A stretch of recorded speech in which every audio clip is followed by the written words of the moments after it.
Good morning everyone, welcome to knowledge account. 4th October 2025-এ কী গুরুত্বপূর্ণ কারেন্ট অ্যাফেয়ার্স রয়েছে এগুলো আমরা আলোচনা করব। যেমন প্রথম, 11তম এশিয়ান অ্যাকোয়াটিক্স চ্যাম্পিয়নশিপ 2025 কোথায় অনুষ্ঠিত হবে? আহমেদাবাদে হচ্ছে এশিয়ান অ্যাকোয়াটিক্স চ্যাম্পিয়নশিপ 2025। এখানে ইম্পর্টেন্ট যে ব্যাপারটা সেটা হচ্ছে এটা প্রথমবার ভারতে অনুষ্ঠিত হবে। কোথায় হচ্ছে? আহমেদাবাদের বীর সাভারকার স্পোর্টস কমপ্লেক্সে। 28শে সেপ্টেম্বর থেকে 11ই অক্টোবর 2025 এটা চলছে, এখন রানিং। এটা হচ্ছে 900রও বেশি ক্রীড়াবিদ 29টা দেশ থেকে এটাতে অংশগ্রহণ করেছে। সাঁতার, ডাইভিং, আর্টিস্টিক সাঁতার, ওয়াটার পোলো, এই সব খেলাগুলো এই ইভেন্টের সাথে জড়িয়ে রয়েছে, অর্থাৎ অন্তর্ভুক্ত রয়েছে। পরের প্রশ্নে যাবার আগে সবাইকে বলে দিই, কারেন্ট অ্যাফেয়ার্সের মান্থলি এ4 সাইজের পিডিএফ বা ইয়ারলি এ4 সাইজের পিডিএফ এগুলো তোমরা আমাদের নলেজ অ্যাকাউন্ট অ্যাপের ইবুক সেকশন থেকে কালেক্ট করতে পারবে, বা টপিক অনুযায়ী কারেন্ট অ্যাফেয়ার্স জানুয়ারি থেকে জুন, এখানে 2024-এর ইয়ারলি, এখানে কারেন্ট অ্যাফেয়ার্সের মক টেস্ট আর পিডিএফ এগুলো তোমরা কোর্স সেকশানে পাবে। বাকি জিকে ব্যাংক 2000 এমসিকিউস, 80টা মক টেস্ট এখানে তোমাদের রয়েছে। ইতিহাস, ভূগোল, বিজ্ঞান, সংবিধান, কম্পিউটার, শিল্প সংস্কৃতি এবং স্ট্যাটিক জিকে সমস্ত সাবজেক্ট থেকে উইথ কি পয়েন্টস, যেটা তোমাদের যে কোনো পরীক্ষার আগে হেল্পফুল হবে। এবং বিগত বছরের প্রশ্ন, যেমন ডাব্লিউবিপি কেপিরও সমাধান এবং ব্যাখ্যা সহ সমস্ত প্রিভিয়াস ইয়ার কোয়েশ্চেন্স প্রত্যেকটা সাবজেক্টের।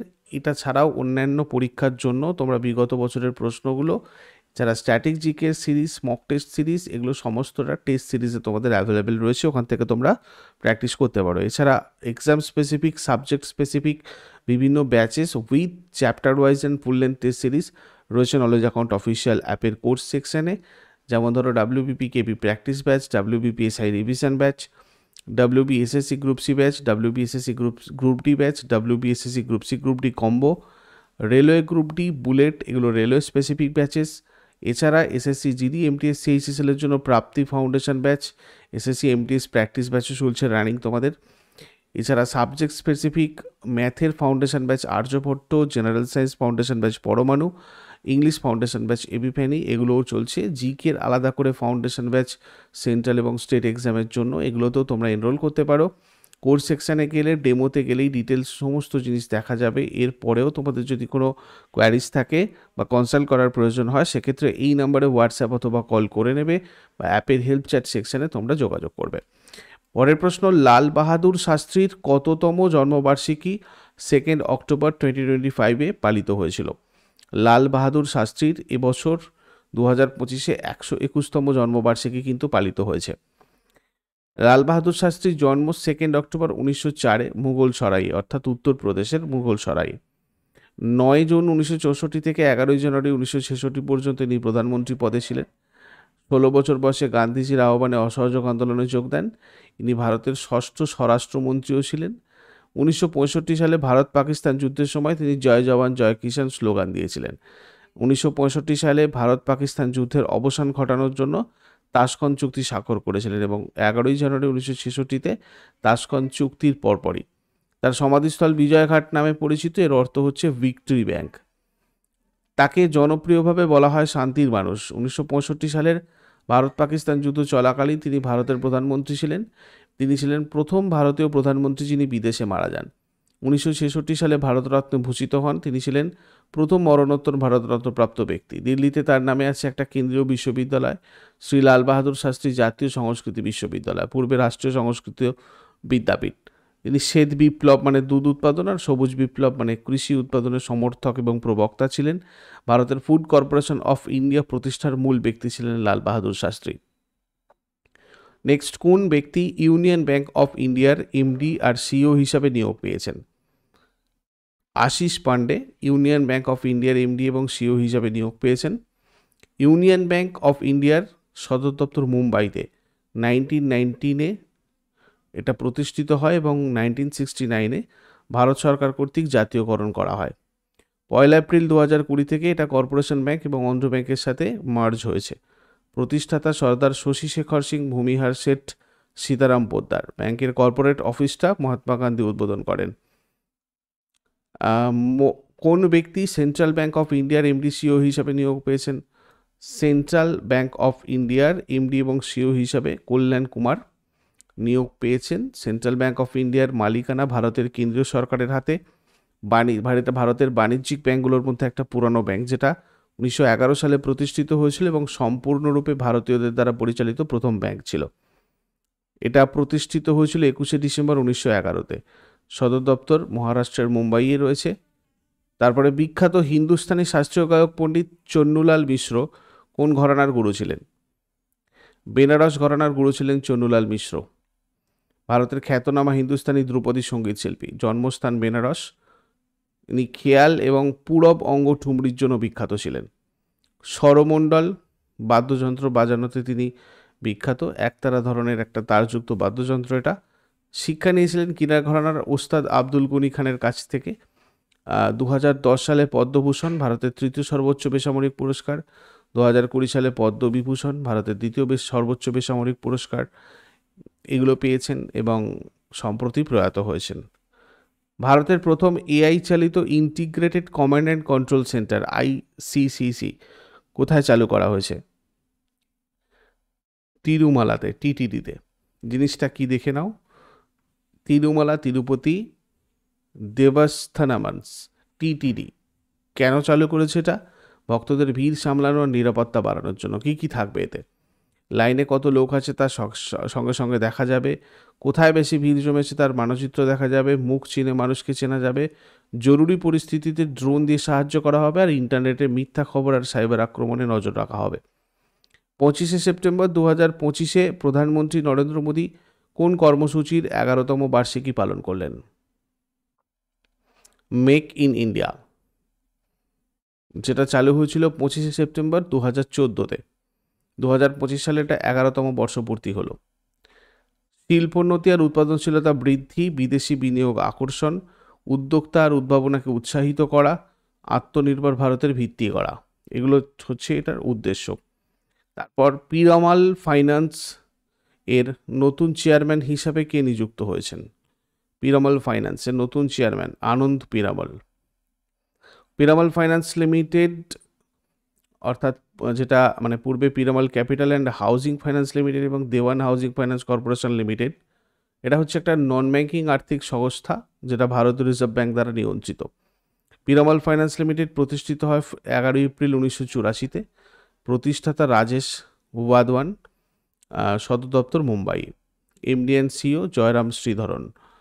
তারপর ভারতের কোন ক্ষেপণাস্ত্রটি প্রথমবার রেলভিত্তিক মোবাইল লঞ্চার থেকে সফলভাবে পরীক্ষামূলক উৎক্ষেপণ করেছে? অগ্নি প্রাইম। এটার সম্পর্কে একটু ডিটেলস দেখে নাও। এটা একটা মাঝারি দূরত্বের ব্যালিস্টিক মিসাইল, অর্থাৎ ইন্টারমিডিয়েট রেঞ্জ ব্যালিস্টিক মিসাইল। প্রায় 2000 কিলোমিটার পর্যন্ত যেতে পারে। প্রথমবার রেলভিত্তিক মোবাইল লঞ্চার থেকে পরীক্ষায় ছোড়া হয়েছে। এটা মানে ট্রেনের মতো প্ল্যাটফর্ম থেকেই চালানো যায়। ডিআরডিও এটা ডেভেলপ করেছে ব্যবহার আর নিয়ন্ত্রণে স্ট্র্যাটেজিক ফোর্সেস কমান্ড। এটা অগ্নি 1-এর আপগ্রেডেড ভার্সন, মানে আরও ডেভেলপড ভার্সন। প্রায় 11,000 কেজি এটার ওজন। রকেট ধাঁচে, মানে দুটো ধাপে 2 স্টেজের, মানে দুটো অংশে জ্বলে ধাক্কা খায় আর কি। সলিড ফুয়েল, ঠোস ধাঁচের ইন্ধন, সেই জন্য চালু করা দ্রুত এবং সহজ, খুব তাড়াতাড়ি চালু করা যায় এবং খুব সহজভাবে।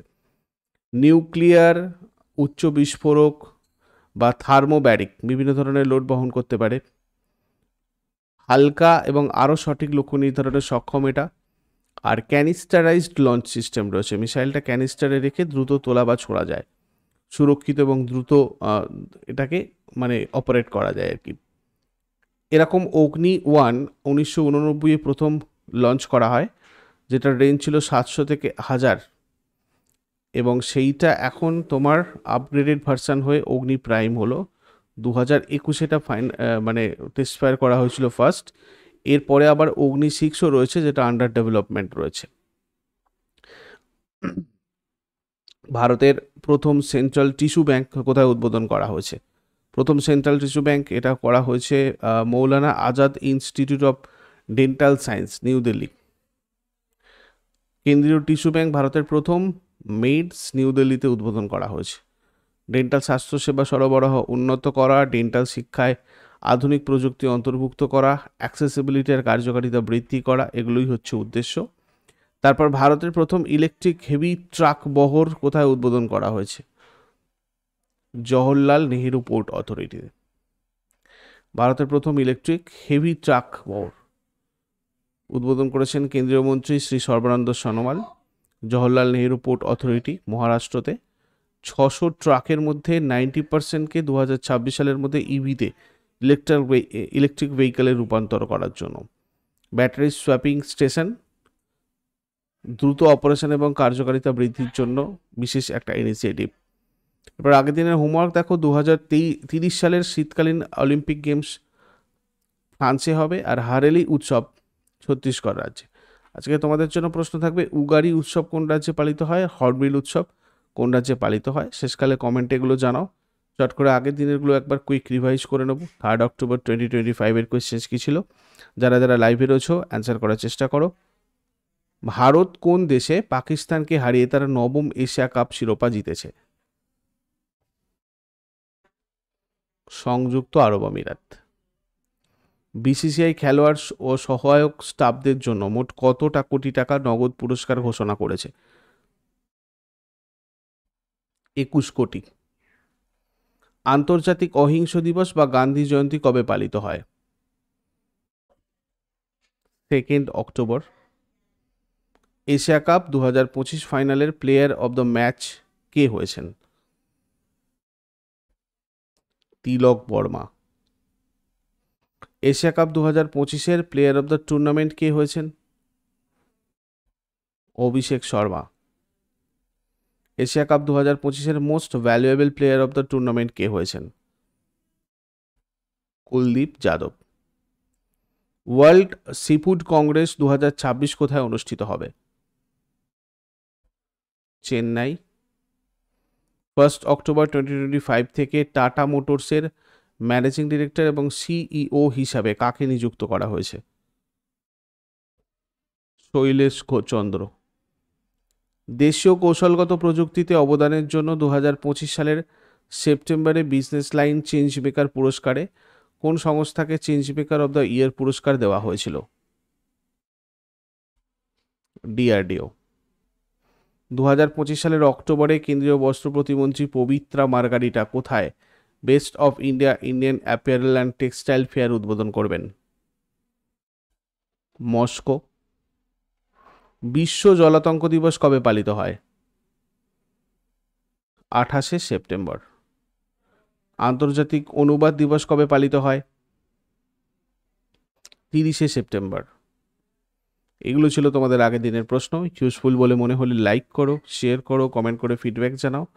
আর প্রতিদিন সকাল 6টার সময় ডেলি কারেন্ট অ্যাফেয়ার্সের আপডেটের জন্য নলেজ অ্যাকাউন্টকে সাবস্ক্রাইব করে বেল আইকন প্রেস করে অলে ক্লিক করে নাও। Thank you so much. Take care. Have a great day.